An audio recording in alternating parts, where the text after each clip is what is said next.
¿Qué tal? Muy buenas noches. Es para mí de veras un gusto enorme seguir conversando con ustedes y desde luego, pues tenemos que empezar con una reflexión. Lo queramos o no, el calendario tiene una influencia tremenda sobre nosotros. Ya se acercan las temporadas de fiestas y nos prometemos siempre no comprar regalos, no hacer lo que queremos, no perder el tiempo, no gastar demasiado. Y resulta que a final de cuentas la corriente nos lleva, nos arrastra y llega un momento en que hacemos lo que hacen todos los demás en ese momento determinado. Pero también hay un espacio en el que tenemos que decidir. Nos ponemos sentimentales y pensamos, qué ganas de reencontrar a aquel amigo que hace mucho tiempo que no veo.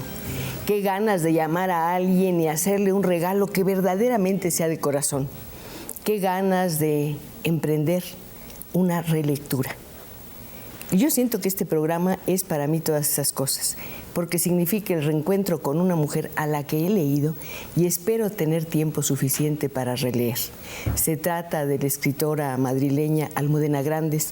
Seguramente muchos de ustedes ya la conocen porque estuvo de visita en nuestro país, estuvo de visita en México, en la ciudad, hizo muchas presentaciones, dio muchas entrevistas para hablar de su más reciente libro. Y se lo voy a enseñar. Es este. Se trata de Los aires difíciles. ¿Lo estamos viendo bien? Sería un regalo maravilloso.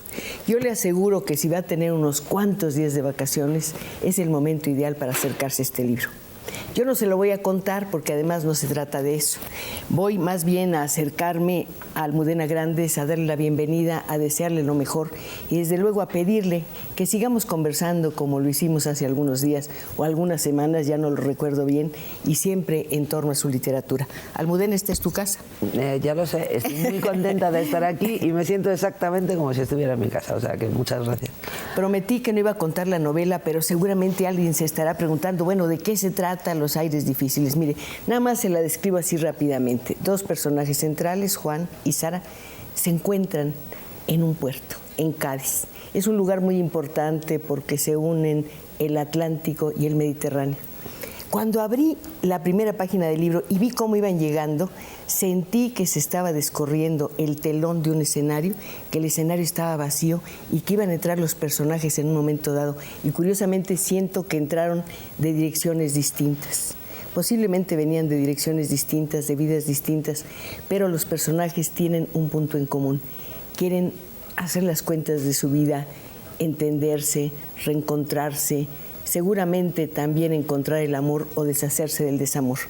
Hay muchos otros personajes, pero yo quisiera que antes que nada Almudena nos hablara de cómo surge esta novela rápidamente para que vayamos entrando en ella y vayamos acercándonos, a lo que es su mesa de trabajo.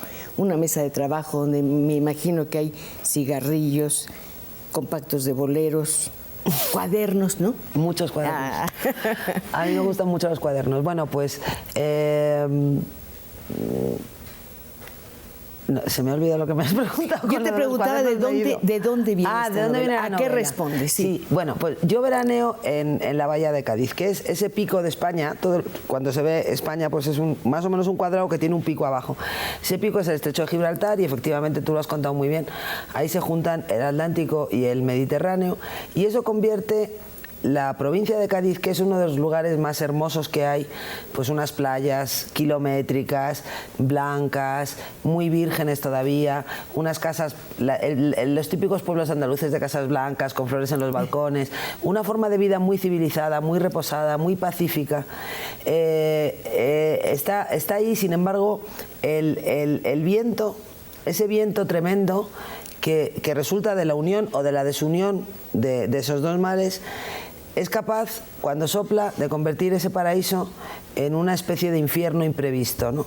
Entonces esa fue un poco la imagen inicial de la novela, ¿no? Fíjate que cuando llegan, sentí exactamente la desolación de cuando uno llega a una playa, a un centro vacacional, pero no es temporada de vacaciones. Claro. Los establecimientos cerrados, no hay gente, no hay sombrillas de colores, no hay niños con su cubeta jugando con la arena. Y esa desolación es como una primera llamada de atención para que recordemos que aún en los escenarios idílicos, aún en los lugares más bellos, la vida tiene sus exigencias y su ritmo. Y lo mismo nos lleva al esplendor que a la desgracia, a la desdicha, a la infelicidad, sí, o a la gloria de un momento determinado, ¿no? Pero para mí eso era muy importante, porque además el hecho de encontrarse en una urbanización de playa, en el momento en el que tú dices que en esos lugares, cuando termina la temporada, el tiempo se alarga muchísimo. Terrible. De repente todo el tiempo se hace elástico, los días no terminan nunca porque de repente no hay nada que hacer y todo está vacío y todo está cerrado. Eso a mí me interesaba porque reforzaba un poco la idea de que Juan y Sara llegan a este lugar como náufragos expulsados por el mar en una playa desierta y de alguna forma están condenados a comprenderse, están abocados a convivir, a conocerse, ¿no? Porque son el único remedio posible casi de la soledad mutuamente, ¿no? El uno de la soledad del otro. Los empuja el viento, pero los empuja su destino. Los empuja su pasado también, los empuja su memoria. Esto es importante. Los empuja su memoria. Es importante también pensar que en el momento en que vemos aparecer esos personajes, uno inmediatamente les pone una fisonomía. Uno sabe ya de qué estatura es Juan, cómo es Sara. Yo la veo, pero se me borra. No tengo la precisión de sus facciones, pero siento su olor, el tono de su voz y está un poco a la distancia, está un poco esperando. Sí. La veo rezagada en la escena. Claro. ¿Sabes lo que pasa? A mí me pasa un poco, y soy la autora, lo mismo que a ti cuando seas autora quizá te pasará también. Yo no necesito ver la cara de mis personajes. Cuando escribo veo como contornos. Sé muy bien cómo no son. No sé cómo son, pero sé muy bien cómo no son. Por eso el drama de cuando llevan una novela al cine y te proponen un actor que tú sabes, o una actriz que tú sabes que no es. No tienes claro cuál es, pero sabes cuál no es. Y es verdad que se tiene, y eso me gusta mucho, me hace muy feliz oírtelo decir, porque quiere decir que entonces he sido capaz de transmitir esas certezas a los lectores. Es verdad que Sara... cuando empieza la novela es una mujer que tiene mucho pasado detrás, pero ella no cree que le quede futuro por delante. Es una sensación de ir a la playa, efectivamente, como a esperar. A morir. A acabar. Digamos, de alguna manera, a que se acabe todo, como esperar, pero sin demasiada fe, sin demasiadas ganas de hacer cosas, sin demasiadas perspectivas de futuro. Ella descubre que tiene un futuro en la playa cuando empieza a relacionarse con personas a las que nunca ha visto, ¿no? Seguramente habrá muchas personas que conozcan la obra de Almudena Grandes o se han empezado a acercar a raíz de su visita a nuestro país. Ella ha planteado con frecuencia cuáles son sus obsesiones, las obsesiones que son o que existen para todos los escritores: el amor, el desamor, la soledad, la angustia. Pero todo esto está en un contexto totalmente natural, en el contexto de la vida de todos los días, por donde inevitablemente atraviesa la política.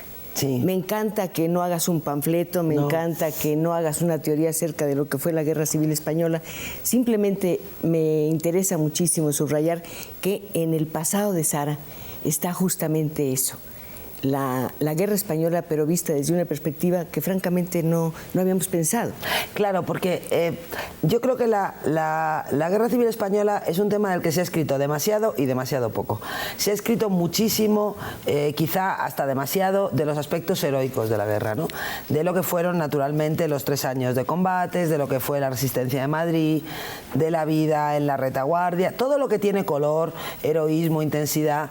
También de lo que ocurre después de la guerra, pues el exilio, los resistentes antifascistas que acaban en Buchenwald o en Auschwitz luchando contra los nazis, todo eso lo sabíamos y se había escrito mucho. Pero hay otras historias de otras víctimas de la guerra, que son historias más feas, más deslucidas, más mates, quizá, ¿no? Son historias pequeñas de gente pequeña, ¿no? Y que tienen que ver con la vida cotidiana, con una vida cotidiana de humillación y de miedo constante durante muchos, muchos años. Esa es la historia de Sara, esa es la historia que yo quería contar. Sara es una niña que nace 8 años después del final de la guerra y, sin embargo, es una víctima de la guerra, ¿no? Sí, porque está el recuerdo del padre. Claro. Y ahí no hay campo de batalla, no ves el fragor de la guerra, no ves la persecución, no ves el campo de concentración, pero ves como una especie de ola permanente que le envuelve en una tristeza que también es permanente.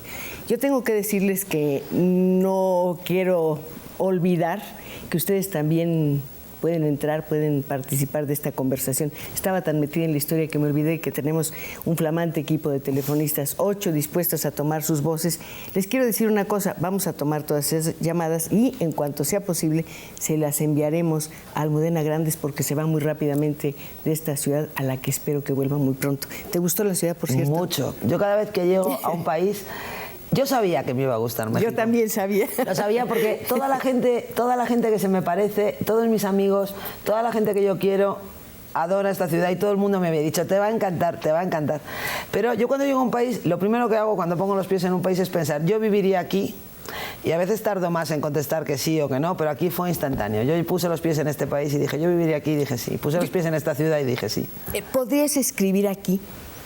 Si viviera aquí, podría escribir aquí. Yo creo que México es una ciudad que hasta cierto punto, salvando todas las distancias, porque es una ciudad muy grande y la mía es mucho más pequeña, pero es una ciudad que me recuerda a Madrid, que es mi territorio literario natural, ¿no? Porque Madrid es una ciudad también muy caótica,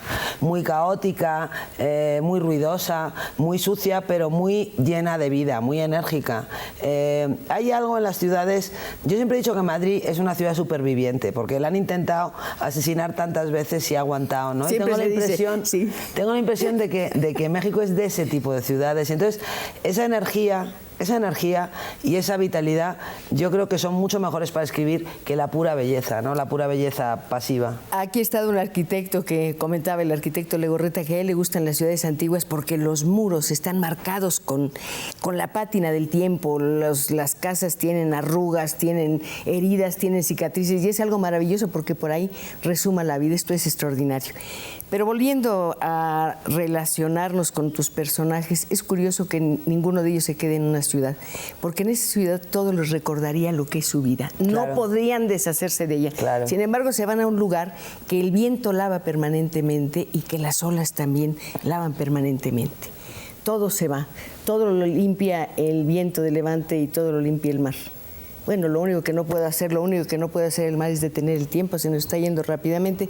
Tenemos que hacer un corte, volvemos enseguida y recuerde, tenemos telefonistas y estamos conversando aquí en nuestro estudio de Canal 11 con una mujer a la que hemos leído, a la que queremos seguir leyendo y a la que ahora usted y yo estamos conociendo un poquito más. Regresamos en un segundo.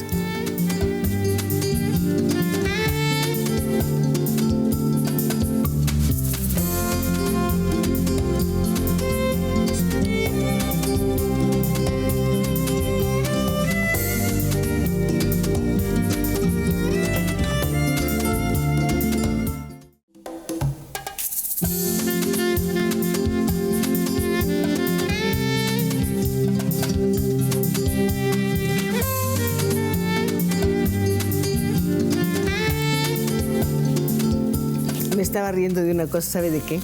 Siempre antes de hacer una entrevista saco muchas notas y las traigo y luego no me acuerdo de que existen porque la conversación va tomando un ritmo y esa espontaneidad es la que nos gusta. Es verdaderamente delicioso conversar así. No tenemos ni cartabones, ni cuestionarios, ni mucho menos. Simplemente vamos conversando como dos personas que se encuentran exactamente como si nos hubiéramos encontrado en Cádiz. Sí, exactamente igual. Sí, algo está pasando. Con poco viento, un poco de calma, pero igual. Fíjate que tú decías que el novelista es el artista más solitario de cuantos existen. ¿No crees que podría decir lo mismo un músico que además trabaja con otro lenguaje, mientras un compositor o un pintor? Sí, bueno, yo probablemente cada profesión genera sus propios mitos, ¿no? Pero yo creo que un novelista es alguien que está solo durante años con algo que no existe, porque una novela que no tiene final no existe, y eso es importante, ¿eh? Pero no existen los personajes. Existen ¿No los están personajes, existen los personajes, pero no se pueden compartir. Porque una novela que, hombre, hay gente que a lo mejor da a leer por partes la novela, pero eso no tiene sentido, porque no tiene unidad. Entonces, hombre, yo siempre he pensado que el destino, la grandeza y la miseria del oficio de ser novelista es la soledad. Que la soledad hay que aprender a gestionarla para poder escribir novelas. Un pintor trabaja con materia, entonces en la medida en la que va progresando puede compartir lo que hace con un espectador, ¿no? Aunque esté inacabado su trabajo. Un músico va avanzando poco a poco, entonces en la medida en la que termina un movimiento de una sinfonía o una parte de un movimiento o una canción, eso se puede ejecutar. A lo mejor ellos se sienten muy solos también, pero yo tengo la impresión de que los novelistas estamos solos mucho tiempo con algo que no existe, y eso genera las crisis y la inseguridad y la vulnerabilidad propia de este oficio. Yo siento que en esa soledad a uno le bullen en el interior los personajes. Ya no importa cuál sea su fisonomía, pero sí importa, me parece importa mucho el nombre, que es muy difícil ponerle nombre a los personajes. Es dificilísimo. Muy importante. Además, yo tengo una costumbre, y que para mí es una cosa difícil de explicar, pero que es muy importante. A mí me gusta que mis personajes tengan nombres de gente corriente. Por supuesto. No me gustaría nada ponerle nombres extravagantes, ni nombres extranjeros, ni nombres inventados, porque me interesa más la realidad de las personas corrientes, me interesa más escribir sobre las personas corrientes. Pero es verdad que tienes que ir buscándoles el nombre con cuidado, porque no todos les van bien. No todos les van bien, hay que encontrar su nombre, el nombre. Y además que el lector se identifique con Sara, claro, de tal manera que le cuadre y sea, claro, como si fuera su propio nombre. Claro. Hay una escena muy bonita, me encantó realmente, y es un detalle muy delicado de la novela. Sara está viendo a los vacacionistas y le llama la atención cómo todos ellos que se han salido del mundo de todos los días para vivir la experiencia de sentirse libres, desnudos y al sol, de manera casi espontánea, sin sentirlo quizá, empiezan a reconstruir en ese espacio de playa todo lo que hay en su casa. Sus casitas. ¿No es eso lo que hace un escritor?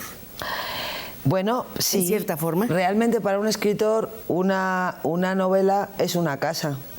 Es un refugio. Tú decías el otro día que siempre has pensado que los libros son un refugio, una casa para el lector, pero también son una casa para un novelista. Un novelista, mientras está escribiendo una novela, sabe que tiene algo que hacer, que hay una vida que le está esperando dentro de su ordenador, y vive su propia vida y la vida de la novela. Y por eso terminar una novela es tan tremendo, porque es como si te desahuciaran, es como si de repente ya no tuvieras casa, ¿no? Entonces sí, es probable que seamos igual que esas personas que van a la playa con toldos y sombrillas y acaban haciendo tabiques con toallas para que los niños duerman la siesta en un lado, y que trabajan. En realidad, en vez de ir a pasar un día de playa, lo que hacen es trabajar para reproducir su casa. ¿Sí? Me imagino que en el momento en que un novelista termina su obra, siente lo mismo que un cuentista al concluir la suya. Aunque la permanencia en el texto o la relación con el texto sea diferente por tensión y por tiempo.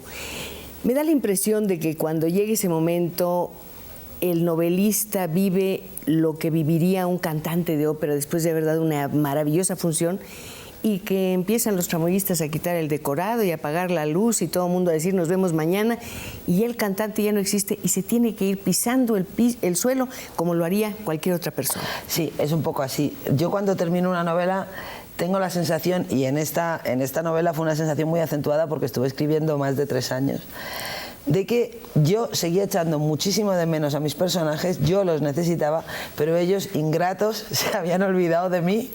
Fue una sensación de estar yo muy apegada a los personajes, como muy colgada de ellos, de seguir pensando su vida y de seguir viviendo su vida, y de alguna forma, como había acabado el libro, ellos ya eran independientes y ya no me necesitaban, ¿no? Fíjate que hace pocos días estuvo aquí un notabilísimo artista plástico que es Alan Glass. Él hace un trabajo maravilloso, son unas cajas, pueden ser de los tamaños más diversos, llenas de objetos dispuestos de una manera delicada, exquisita y muy misteriosa. Y el día que vino le preguntaba, Alan, ¿qué pasa con el tiempo? ¿Se mete el tiempo a las cajas? Y si es así, ¿qué ocurre? Pues están selladas. Y dice, no, hay que tener mucha paciencia para levantar la tapa y notar dónde la luz del sol hizo disminuyó el color, o dónde una pieza se fracturó o se movió un poquito de su lugar. No sé si esa caja cerrada la podríamos comparar con una novela. Ya está terminada, ya está hecha, de pronto la retomas y dices, ¿qué le está pasando a Sara? ¿Qué le pasa a mi Lulú? ¿Qué le pasa a Malena? ¿Qué le pasa a las 4 mujeres de mi libro? Sí, es verdad, eso es verdad. De alguna forma me gusta mucho lo de la caja que dices, porque escribir una novela también es encerrar el tiempo, ¿no? Encierras el tiempo. Es una cápsula fantástica. Claro, cuando terminas una novela, bien... a veces me preguntan, Lulú, ¿cuántos años cumplirá? Y tal, digo, no va a cumplir ninguno más porque ya está encerrada y, quiero decir, no cumplirá más años, ¿no? Pero es como encerrar el tiempo, pero luego también es muy conmovedor y es muy emocionante cuando tú dices qué habrá pasado con mis personajes, darte cuenta de que si las novelas te han salido bien o si has tenido suerte, que a veces también influye mucho, a veces los lectores están casi por encima de la calidad de los escritores, siguen viviendo vidas paralelas en la memoria de las personas que han leído el libro y que lo han vivido al leerlo, ¿no? Almudena, por lo que dices, los personajes no tienen futuro, pero tienen pasado. Sí, siempre tienen. ¿Tú te das cuenta que las novelas siempre están escritas en pasado? Pero es importante, además es importante que tengan pasado porque uno finalmente está trabajando siempre sobre eso. Si tuviste un pasado maravilloso, lo quieres recrear y repetir. Si fue terrible, lo quieres deshacer, lo quieres borrar. Porque tienes que superarlo, claro, en realidad. Y el origen de toda ficción es la memoria. La memoria es un fenómeno fascinante, porque cuando hablamos en el lenguaje coloquial decimos, me acuerdo de memoria, me acuerdo de memoria. Y es como si con eso afirmáramos que lo que recordamos es un registro objetivo de la realidad, pero realmente la memoria es una creación. Todos fabricamos nuestra memoria y el novelista lo hace de una forma sistemática, amplifica eso cuando escribe una novela. Bueno, pues aquí salta otra de las obsesiones de Almudena, que es la infancia. Todo mundo piensa que la infancia es maravillosa. Realmente la infancia es una etapa bastante difícil de desconciertos, de desconocimientos. Hay un frío que te llega cuando oyes discutir a los papás o cuando te va a pasar algo en casa. Nada más te estremeces porque no sabes que dependes de todo el mundo. Tú comentabas una cosa muy interesante. El niño no tiene las herramientas o la malicia del lenguaje para acomodar las cosas de su vida de todos los días. Lo que es triste y punto. Los adultos sí lo podemos hacer. Los adultos maquillamos las cosas que nos pasan, seleccionamos, como te decía, pasa con los recuerdos también, seleccionamos el ángulo más favorable de las cosas, el que más nos gusta, fabricamos un recuerdo que podamos asumir. Los niños no tienen esa capacidad, los niños miran y las cosas y recuerdan las cosas tal como son, aunque no las comprendan. No tienen capacidad para comprenderlas y como no pueden comprenderlas, pues no saben todavía manipularlas. Pero en ese sentido los niños son unos testigos muy ecuánimes y muy imparciales de la realidad, porque su mirada es una mirada verdadera. Yo creo que hay muchas personas que quieren opinar al respecto y me encantaría de verdad escuchar sus voces a través del teléfono. Desde luego esas voces las oirá más tarde quien es esta noche nuestra invitada, Almudena Grandes. Ya le dije que el pretexto para invitarla aquí fue la presentación otra vez, porque hubo muchas, pero a nosotros también nos tocaba una presentación de Los aires difíciles. Y claro, el libro, como siempre, es un pretexto para conversar, para pensar, para reflexionar. Decías el otro día una cosa muy interesante, los buenos escritores no son los que nos contestan las interrogantes, son los que nos plantean preguntas. Sí, eso me parece muy importante. Yo creo que de verdad la buena literatura no es aquella que intenta dar respuestas, aquella en la que el escritor de alguna forma se sitúa por encima del lector, ¿no? Y por encima de los comunes mortales. La buena literatura tiene que ver con las preguntas. La buena literatura es la que anima al lector a preguntarse cosas que probablemente se ha preguntado el autor antes y no tiene por qué haber sido capaz de responderse, pero que las plantea, porque yo creo que dudar es la forma de madurar intelectualmente y dudar es la forma de crecer y hay que preguntarse las cosas y tener la capacidad de dudar de lo que parece claro, y la literatura tiene que ver con eso. Hace un momento decías que la literatura es una cápsula del tiempo. En realidad puede ser un punto de referencia para entender muchas cosas de la vida de otra época, pero también para entender los puntos de vista de una sociedad en un momento determinado. A ti te toca ser una mujer que nace, bueno, pues en un momento momento de muchos cambios. Vienes de los 60, Almudena es una mujer extraordinariamente joven, extraordinariamente talentosa, por una simple razón, porque sabe vivir su vida con naturalidad. Sabes que eres una escritora y lo eres en tu mesa de trabajo y después no te pones en esa actitud de persona intocable. No, compartes tus reflexiones, tus pensamientos y eres muy generosa en ese sentido.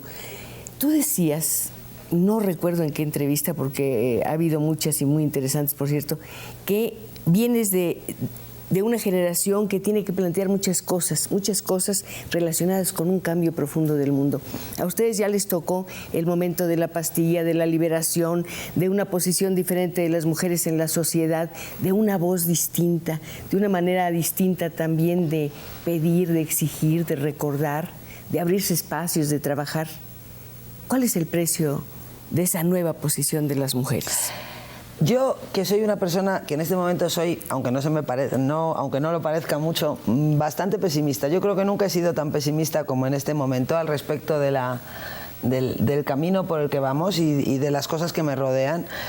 En este punto a mí me gustaría seguir conservando el optimismo, ¿no? Vivimos en un momento que es terrible porque cosas que creíamos que ya estaban hechas, caminos en los que creíamos que no se podría retroceder jamás, pues resulta que sí, que se puede retroceder, que cualquier día vamos a estar en una caverna dándonos porrazos en la cabeza, porque todo es reversible, ¿no?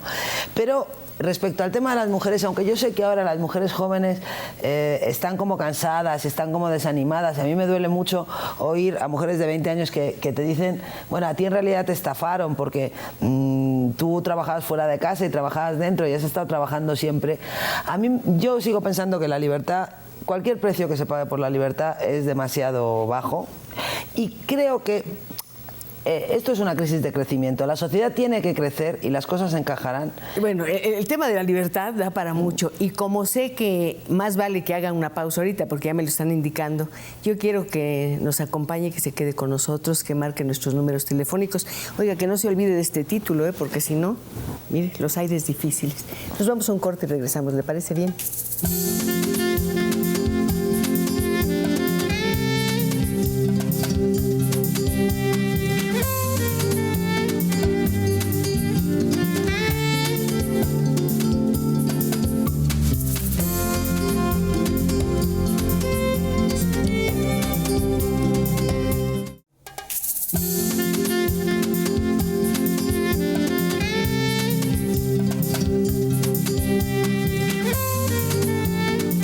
Aquí no somos teóricos ni de ninguna disciplina, ni mucho menos. Pero bueno, uno empieza a tocar un tema y de pronto se encuentra con que aquí tenemos en medio de la sala el asunto de la libertad. ¿Cuáles han sido las generaciones más libres? Los 60s, los 70s, los 80s, siempre se hacen esa pregunta. Pero en este momento, ¿realmente las mujeres y los hombres son libres, Almudena? En este momento, no. ¿Qué clase de libertad? Es a lo que me refería yo cuando decía que todo puede retroceder, ¿no? Yo creo que cada vez es más difícil, pero a todos los niveles. Has dicho los hombres y las mujeres y has dicho bien. Yo creo que vivimos en una sociedad que teóricamente es la más informada que ha existido en todos los tiempos y en realidad hay una versión de la realidad que se impone y contra la que no se puede luchar. Lo que has dicho tú antes, somos libres de gastar el dinero o no gastarlo, pero siempre lo gastamos porque el consumismo es una rueda que nos... Y en el caso de las mujeres, estábamos hablando antes, durante la pausa, del tema de la tiranía. Vivimos en una tiranía de la belleza y en una tiranía de la salud también, que parece que han ocupado el lugar de las antiguas religiones, pero de verdad que mucho peor, ¿no? Pero también tremendo. Es una tiranía de actuar como conviene. Sí, lo aceptable. O sea, una mujer, para que se vea que es muy moderna, tiene que demostrar que es muy libre, cantarlo a los cuatro vientos y no bajarse de ese esquema, no retroceder. Son como dos automóviles que se encuentran en una calle y nadie se echa para atrás. Tú eres muy libre y yo también, sí, pero en el momento que estoy aferrada a eso, pues no estoy ejerciendo ninguna libertad. Tú fíjate que lo dramático es que realmente piensas que durante muchos siglos el cuerpo ha sido una cárcel, ¿no? El cuerpo tradicionalmente era una cárcel, sobre todo para las mujeres, para los hombres también, porque el cuerpo era una cárcel y aquí veníamos a sufrir y todo eso. En los años 60, de repente, parece como que de golpe, con la revolución sexual, llegó la píldora, el cuerpo dejó de ser una cárcel. ¿Cuánto tiempo ha durado la libertad del cuerpo? Hasta que el cuerpo ha tenido que volver a ser una cárcel, porque si no cabes en una 38, eres escoria de la sociedad. Es terrible. Y como no quepas en una 38 y como tengas la nariz ganchuda o como tengas... arrugas. Sí, pues entonces ya estás fuera de... Entonces hemos vuelto a tener un cuerpo que es una cárcel, pero en vez de tener la perspectiva de la vida eterna, que quieras que no, era más consoladora, ahora tenemos la perspectiva del quirófano inevitable, que es bastante tremendo. No, pero además, fíjate, nuestras abuelas, bisabuelas y madres eran víctimas de su cuerpo porque en cierta forma estaban condenadas, lo digo entre comillas, a la maternidad. Claro. O sea, su cuerpo era para eso, para tener hijos, hijos y más hijos. Pero ahora la mujer está condenada a ser permanentemente joven, permanentemente esbelta, permanentemente bella, y además es un cuerpo que no puede disfrutar, claro, porque todo atenta contra esa belleza. No puedes comerte un gramo de chocolate, claro, no puedes tomarte un pan con mantequilla, que es una maravilla, una tortilla con salsa, porque todo eso te hace daño para tu figura. Y lo de adentro no importa. Claro, porque la belleza interior no existe. A mí hay una cosa también que me da mucha rabia, que es que está muy de moda que ahora salgan las top models. Yo no sé aquí en México, pero en España salen las top models, las artistas, las actrices, todas profundamente anoréxicas en la televisión, y entonces salen todas vestidas de modistos estupendos para ir a un telediario, porque salen y entonces debajo sale de quién es el vestido. Sí. Entonces todas se ponen estupendas y dicen, bueno, lo importante es la belleza interior. Sí, y yo siempre pienso, bueno, es que habría que atentar, habría que hacer algo, algún tipo de happening, de manifiesto. Yo pienso, bueno, ¿cómo será la gente, toda la gente distinta, ya ni siquiera la gente más gorda o tal, pero cómo se tiene que sentir una persona enferma, una persona con alguna clase de deformidad, por mínima que sea, cuando escucha a estos seres decir que lo importante es la belleza interior? Es que es una hipocresía, terrible. Es una cosa tan repugnante. Tú mencionabas el problema que significa para un niño y para cualquier persona pesar más de lo conveniente, más de lo debido, o ser una persona gorda, hay que decir. Yo fui una niña muy gorda, sí, y fue pero es que también tremendo. Igual te presiona la sociedad si eres chaparrita. Ah, claro, sí. O si eres morena, esto es una cosa verdaderamente terrible. Sí. O si tienes la nariz ancha, o si pareces demasiado mexicano, demasiado española, demasiado china. Es un mundo de una intolerancia terrible. Sí, y además, ¿sabes lo que pasa? Que aparte de la intolerancia es la estupidez. Porque realmente la guerra contra el paso del tiempo es la única guerra que los seres humanos estamos condenados a perder desde que nacemos. Pero es invertir en una derrota cierta. Es invertir en una derrota cierta. Entonces, ¿cómo le puede compensar a la gente invertir tanto esfuerzo en una lucha en la que sabes que siempre vas a perder? Quiero decir, no puedes luchar contra el tiempo, ¿no? La cantidad de energías que se pierden en eso. Bueno, además esta aspiración de luchar contra el tiempo también atenta contra la lucha de las mujeres por ser consideradas como personas adultas. Claro, claro. Tú no puedes ser una niña perpetua. Eternamente. No puedes ser un adolescente de 75 años. Claro. No, yo quiero ser siempre una mujer de mi edad y pagar las consecuencias. No hay nada más terrible que una Barbie de 50 y tantos, de 60 y tantos, de 70 y tantos, rubia con las mechas, con el colorete rosa palo y con minifalda, ¿no? Por muy bien que tenga las piernas, es una cosa un poco tremenda. Yo creo que la única manera de aceptar, de entender el paso del tiempo es llegar a darnos cuenta de una cosa: nuestra vida solamente la podemos escribir en el tiempo. Para que nos pasen cosas tienen que pasar los minutos, para que escribamos historias tienen que pasar las semanas o los años o lo que ustedes quieran, pero desde luego no somos ajenos al tiempo, nadie lo es, y un escritor creo que tampoco. En todos sentidos, pienso, y estábamos comentando eso el otro día, ¿te acuerdas de que un escritor tiene edades, tiene etapas? Claro. Y al mencionarlo también me pregunté, bueno, ¿igual crece la crítica o la crítica siempre va rezagadita? Bueno, la crítica, digamos que los críticos literarios, al menos en España, no son una especie humana especialmente caracterizada por el arrojo o por el valor. O sea, ellos rara vez apuestan, prefieren estar allí un poco como a verlas venir. Entonces, en ese sentido, yo creo que un escritor crece más deprisa que sus críticos. Los críticos se dan cuenta de las cosas siempre después de que el escritor haya emprendido caminos determinados. Y cuando el escritor cobra fama, se convierte en alguien tan con muy célebre buena que es una crítica. especie de sello. Claro. Y entonces los críticos no se atreven a meterse. Y esto me parece una falta de respeto A mí total también. y una expresión de desamor al escritor. A mí también. El problema, ¿sabes cuál es? Que un crítico, en definitiva, tendría que ser un lector privilegiado. Un lector con la oportunidad de contar, pero tendría que ser un lector, es decir, alguien que amara lo que lee, capaz de conmoverse en lo que lee. Y no un escritor frustrado.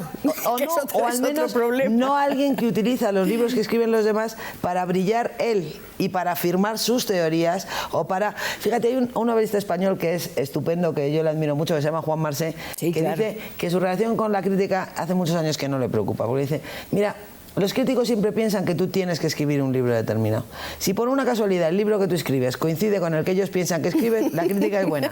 Si por otra casualidad el libro que tú escribes no coincide, te ponen a parir, pero no tiene importancia, porque es que ellos siempre piensan, pero el que escribes eres tú, no son ellos, ¿no?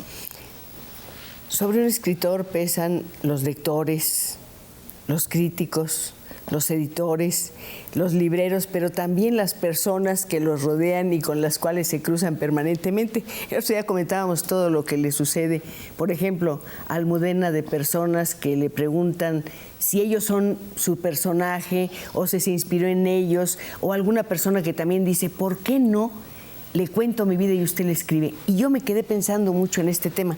En realidad todos somos novelistas, todos tenemos una historia que contar, la nuestra. ¿Cuál sería la diferencia entre que lo cuente la persona que te le está ofreciendo o que la contaras tú? Todos tenemos una historia de contar, Sí. efectivamente, y las vidas más intensas no tienen por qué producir un material mejor que las vidas aparentemente más pobres, porque en eso también influye la intensidad y la vida interior, ¿no? Eso sí es verdad, la capacidad para disfrutar de las cosas. Hay gente que disfruta de cualquier cosa, hay gente que no. Entonces, ¿pero cuál es la diferencia? Pues que yo creo que la escritura es un oficio. Yo nunca he creído que la escritura sea un carisma ni que sea algo divino. No creo que los escritores seamos seres diferentes a los demás, pero sí tenemos un talento específicamente apto para contar historias, igual que hace falta tener un talento específicamente apto para hacer cerámica o para cocinar o para calcular materiales, que es lo que permite levantar casas o puentes, ¿no? Yo creo que los novelistas somos gente que, en primer lugar, tenemos mucha memoria.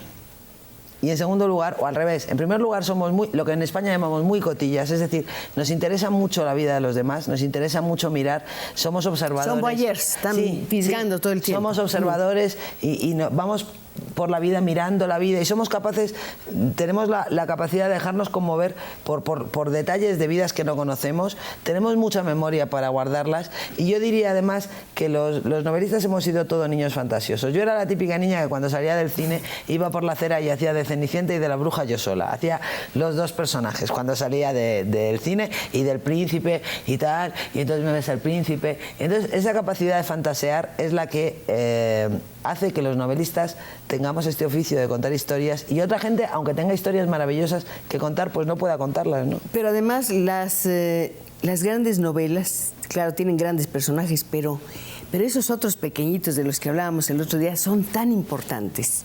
Yo no sé si tú los cuidas de la misma manera que a tus protagónicos. Sí. Yo creo que, bueno, yo soy muy perfeccionista y procuro exigirme mucho cuando trabajo y yo creo que muchas veces en una novela los personajes secundarios, incluso de apariciones fugaces, son fundamentales para establecer el estado de ánimo de un personaje, incluso el estado de ánimo del lector. ¿Qué haría el Quijote sin Sancho Panza? Eso es, claro. Parece que es pequeño, pero es maravilloso. Es muy grande y es el interlocutor constante, ¿no? Sí. Entonces eso fija todo, es como un fijador. A veces un personaje secundario aparece y dice algo que de alguna forma deja que las cosas se posen tal y la como estructura, están. es como una pieza en una y hay que en un edificio. Y hay que cuidarlos porque una novela es una imagen del mundo, entonces es como todo, no para que sea coherente, para que sea verosímil, para que sea capaz de conmover, tiene que tenerse en pie. Y si los personajes secundarios fallan, pues hay algo que falla, ¿no? Estábamos comentando de un cuento maravilloso de Clarín que se llama Adiós Cordera. No es fácil de encontrar, lamentablemente. Debería hacerse una reimpresión de este cuento, que es además una maravilla como ejercicio narrativo. Es algo extraordinario. Los personajes son muy pequeñitos, sí. No es nadie, ¿no? Es un papá vaca, y unos niños y una vaca. Una vaca. ¿Y qué me dices de Platero? Claro, y Platero es un burro, pero Cordera es una vaca. Eso sí es importante, que además es como la propiedad y la amiga y la delicia de los niños, ¿no? Sí. Nos vamos a ir un corte nuevamente, justo cuando estábamos, bueno, ya muy entusiasmados, pero vamos a regresar en un momento y seguramente ustedes van a seguir llamando, porque claro, se trata de que entre todos sigamos aquí conversando.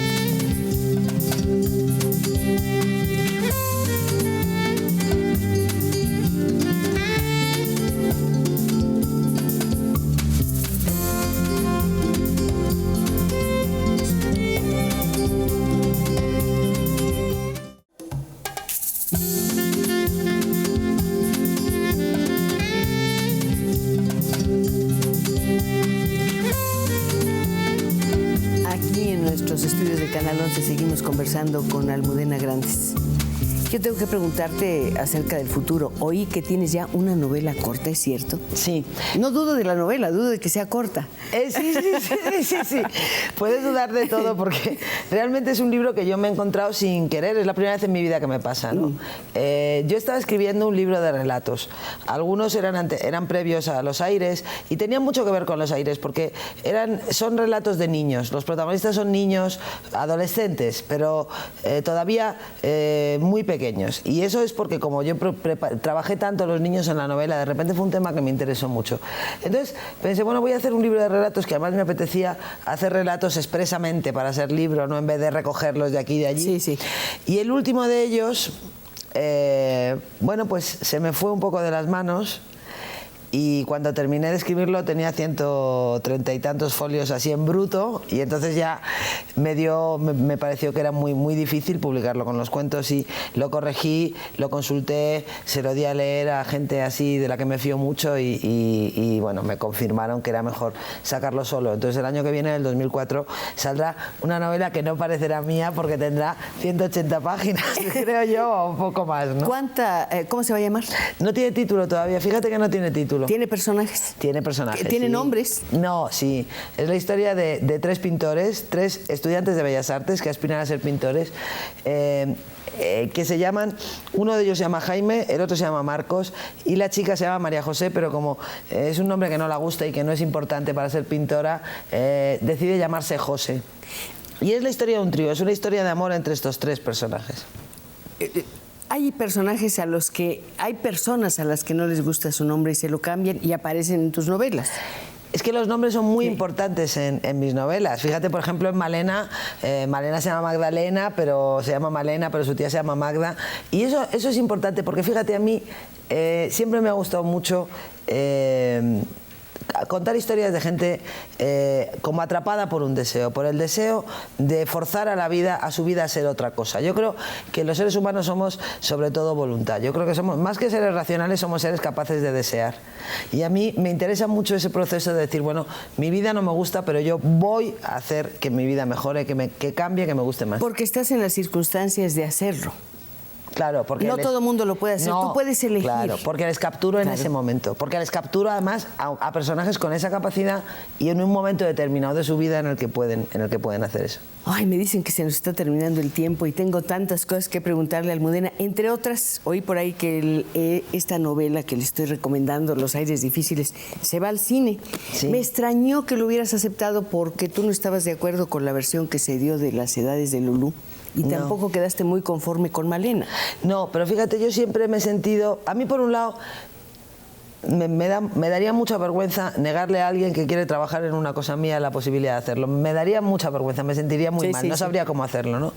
Eso por un lado. Y por otro lado, yo me siento moralmente comprometida con mis libros. Entonces el cine siempre es una segunda vida para un libro, es como una segunda oportunidad de encontrar lectores. ¿Pero es el mismo o es la sombra del libro? Claro, es es una historia distinta, pero siempre es a favor, ¿no?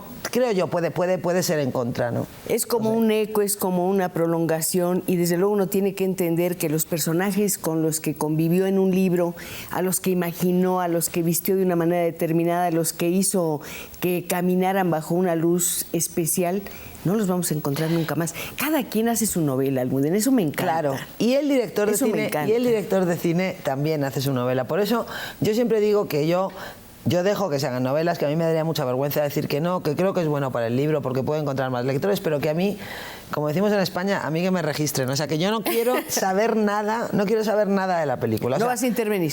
No, yo tengo que ser capaz de explicar una coma. Si alguien viene con mi primer libro y me dice, ¿por qué pusiste aquí una coma? Sí, porque ese libro lo he escrito yo y es mi responsabilidad. La película no lo es. Y claro, por eso, no, yo no intervengo. Yo hablo cuando me caen bien los directores y nos hacemos amigos y se puede hablar con ellos, pues hablo mucho. Pero suelo hablar en la fase del guión, que es un momento en el que yo todavía puedo comprender y puedo sugerir, porque es el momento de concebir la película. Luego ya cuando ruedan, ¿qué voy a hacer yo? Aparte de perder el tiempo y de dar la lata. Ya veremos la película. Estábamos comentando que cada quien al leer el libro lo hace o lo reescribe como usted quiera pensarlo, pero hay un personaje literario por ahí que estaba tan fascinado con el Quijote que se puso a copiarlo literalmente. ¿Qué libro copiarías literalmente? Ya sé que es un capricho, es una imaginación. ¿Qué libro copiaría literalmente? Sí. Pues fíjate, ¿qué libro copiaría literalmente? Pues a lo mejor copiaría un libro de poemas. A lo mejor copiaría un libro de poemas en vez de si tuviera que copiar. Sí. Porque siempre no, pero copiar por un motivo. Claro. Copiar para deshacer la historia y saber cómo estuvo construida, cómo estuvo hecha. Ah, ¿para meterme dentro? Sí. Pues el Quijote, desde luego, pero aparte del Quijote, que ya no vale porque ya está contado, pues a lo mejor alguna gran novela del 19 que siempre me han fascinado, Fortunata y Jacinta o La Regenta o Ana Karenina. ¿Te imaginas lo que puede ser? Sería fantástico sentarnos con todas ellas aquí y conversar cómo vería Karenina su historia y cómo la veremos ahora, cómo la verán las generaciones venideras, posteriores. ¿Cómo ves a Ana Karenina? Yo a Ana Karenina la veo como una víctima de su propia pasión, pero creo que hay en ella una nobleza que no hay en las otras dos grandes adúlteras del siglo XIX, que son Madame Bovary y Ana Ozores. A mí me gusta Ana Karenina porque Ana Karenina ama verdaderamente a Bronsky, quiero decir, es una pasión verdadera que la hace estúpida, que la hace torpe, que la estropea por dentro, pero yo siempre he dicho que a mí las mujeres fatales, no es que Ana Karenina sea una mujer fatal, pero en cierta medida lo es, solo me interesa si son fatales para sí mismas. O sea, las que son fatales para los demás, pero se salvan a sí mismas como Ana Ozores, no me interesan nada. A mí me interesan las que se dejan arrastrar por esa fatalidad. ¿Y Madame Bovary? Pues Madame Bovary es otra variante. Sí. Madame Bovary es una mujer mal casada, que es una cosa, no sé si aquí en México se dice, pero en España lo decimos. Una mal casada aburrida que trata de bueno, no sé, de arreglar sus problemas de una manera. Yo en el amor de Madame Bovary veo un intento, veo menos limpieza, ¿no? Veo como más necesidad de entretenerse, ¿no? Aunque mujer... padece y sufre de verdad, ¿no? Sí, padece y sufre, pero es una mujer incapaz de entender la felicidad que le tocó. Claro, incapaz de aceptar su vida. Hay cosas muy bellas en su vida y no se da cuenta, el esfuerzo del hombre que la ama. Y vive la infidelidad como un deporte, que es una cosa que me inspira poca simpatía, ¿no? Un deporte en aquella época, claro, no es igual ese deporte que el frenesí del deporte a lo mejor en estos tiempos, pero hay una cosa deportiva en esa infidelidad que me interesa menos. Y con Ana Ozores pasa lo mismo, ¿eh? Hablando de deportes, ¿practicas alguno? No. Ando mucho, me gusta mucho andar. Y nado mucho en verano, eso sí es verdad, ¿eh? Me gusta muchísimo nadar, sobre todo en el mar, nado mucho. Y me gusta mucho caminar en la playa y me gusta mucho caminar en la ciudad, aunque el humo sea malo. Pero no hago deporte, no tengo tiempo. ¿Cómo es tu jornada de trabajo? Rápidamente, ¿a qué horas empiezas, a qué horas terminas? Porque para escribir un libro así se necesitan muchas horas de trabajo. Pues yo trabajo todos los días, mientras estoy escribiendo una novela, trabajo todos los días, desde el primer momento libre de la mañana, durante 5 horas o 5 horas y media. lo cual normalmente coincide casi con la hora de comer, que a veces hago yo, porque me gusta mucho cocinar.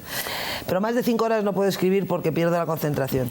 Yo tengo la impresión de que después de 5 horas o 4 los personajes mismos te dicen, ya déjame, ¿no? Deja ya. Sí, ya, vete, descansa. Déjalo porque ya nada. Y ya nada. Cuando descansas, lees, oyes música. Sí, tomas notas. Sí, no, primero me hago de secretaria de mí misma porque yo no tengo secretaria. Importante. Porque no lo podría soportar. Entonces por las tardes me tengo que hacer de secretaria de mí misma. Hago de madre también, juego con mi hija, la voy a buscar al colegio, la llevo. Y hago otro tipo de trabajos. Por ejemplo, escribo artículos. Cuando tengo que escribir artículos de compromiso, encargos o cosas así, pues lo suelo hacer por las tardes. Y por las noches o me quedo en casa leyendo o salgo. Soy bastante noctámbula, ¿eh? ¿Qué tanto le debes al periodismo? Pues en este momento bastante, porque fíjate que yo fui muy escritora mucho antes de convertirme en articulista. De hecho, empecé a escribir en El País porque yo ya era escritora, me invitaron a formar parte del periódico por eso, pero sin embargo yo encontré una fórmula. Bueno, no me la inventé yo, por eso digo la encontré, a ver si va a parecer que me lo he inventado yo. Yo empecé a escribir unos artículos en una sección que se llamaba Mercado de Barceló, que eran sobre un mercado, personajes de un mercado que contaban historias de vida cotidiana y que analizaban más o menos un poco la actualidad, pero pasada por el tamiz de los sentimientos de la calle, ¿no? La actualidad reposada, que es lo que la gente en la calle sentía. Y entonces esos artículos que le deben mucho a mi condición de narradora, porque son muy narrativos y son como cuentecitos, mis narraciones también les deben mucho a esos artículos, porque muchas veces de esos artículos han salido puntos de vista, han salido personajes, han salido hallazgos que aplicar en mi obra narrativa más literaria, ¿no? O sea que últimamente nos debemos bastante mutuamente, la periodista y la escritora.